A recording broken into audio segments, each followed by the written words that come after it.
Welcome. Thank you for dropping in. We hope you stick around. What are we doing today? We're fixing broken car. This is a broken car.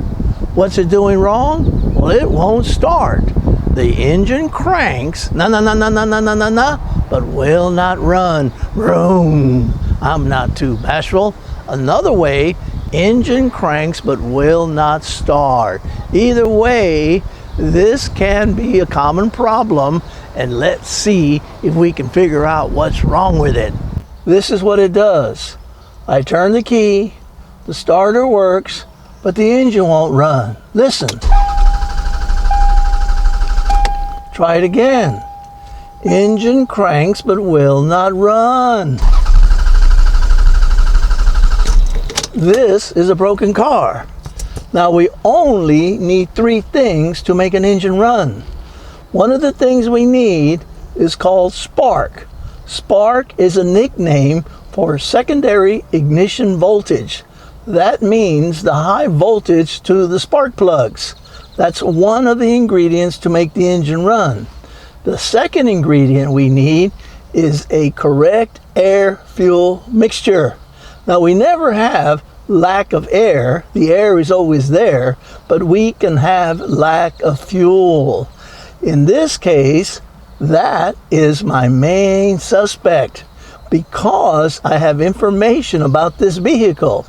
This vehicle, unlike many vehicles, does not get used on a regular basis.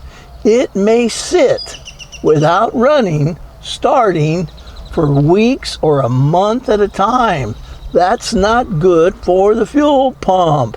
I think it's the fuel pump. What's the third thing we need? We need compression from the engine. When those 3 ingredients come together, the spark, the mixture, and compression, we have a running engine. I can tell by the sound of the engine that it has compression. An engine that is lacking compression would crank too fast. Let's go to my favorite place, the hood. Let's see what we're going to do next. Come on. Before we bark up the wrong tree, let's make sure that it is fuel related. Because this vehicle sits for 4 weeks, 6 weeks at a time, it is possible that the fuel pump gels up because of the varnish created by the old fuel. It's like milk. We want fresh milk. The gasoline, same thing. We want fresh gasoline. If you're going to allow a vehicle to sit for an extended period of time, it's going to be important that you treat the fuel with a stabilizer.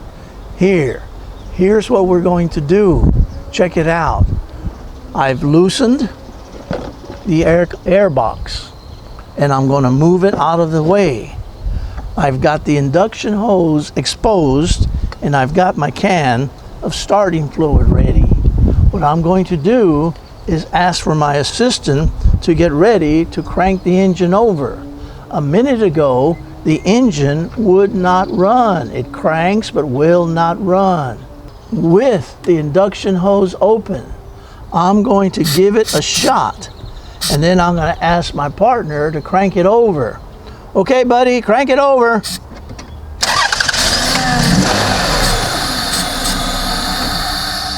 Perfect. Did you see that? The engine runs a little bit. What does that mean? That means it definitely is fuel related. And more than likely, it is the fuel pump. Now there's a pretty good chance that we can get that fuel pump to work if we follow certain steps. Now the fuel pump is not worn out like most of the time when you're driving, you pull over, you stop, you turn the engine off, you go in, you do your business, you come out, and then the engine cranks and will not start. This fuel pump is not working more than likely because the varnish from the old fuel has gummed it up. Now I'm going to show you a trick that can work whether the brushes are worn on the fuel pump or the fuel pump's been sitting a while. Here, let's do it. Underneath the hood, there's going to be an electrical box. In this particular vehicle, it's close to the battery. I've unlatched this box, the cover, and I'm going to place it up here so you can see. All right, inside the cover is information about the fuses and the relay. Now I've looked through here, and unfortunately this vehicle does not have a fuel pump relay located in this box. I don't have a wiring diagram in front of me, so I'm not sure if this vehicle even uses a relay, but that's what I wanted. Since we're here, we're going to go ahead and cover a little bit of information about jumping the fuel pump relay, because that's part of the process. Now I'm going to pick a couple of different relays. It usually is handy to take a pair of pliers and very carefully wiggle it and wiggle it until it comes out. Now understand, if you squeeze too hard, you're going to break the outside of this relay, and we certainly don't want that. I'm going to go ahead and remove one more so you can see the two styles that you might be working with. I'm going to take out this particular relay, and it happens to be the starter relay. Now let me see if I can start with the easier one. This is an average relay, and this one right here is screaming the information that we need. The color and the size of these two terminals tell me that's the one I want. This one here, if it was the fuel pump relay, I'll show you here in just a minute how to jump it. Unfortunately, this vehicle does not have a fuel pump relay, so we're just covering the information. The other possibility of the relay is the terminals. The terminals, they're the same size, but we still have the two copper ones. And the two copper ones are perpendicular to each other. If they happen to be all the same color, not the two that are parallel from each other, it's the two that are perpendicular to each other. Let me show you how you would use the jumper wire to advance to the next step.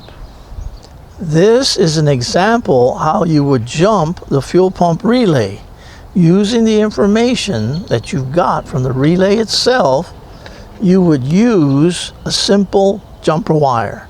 This wire is nothing special other than it's stripped at both ends. Going from the perpendicular one, I connect to one side, and this is the starter relay, and when I connect, I expect the starter to crank. If this was the fuel pump relay, I would leave this in and go to the next step. Let's make sure we understand.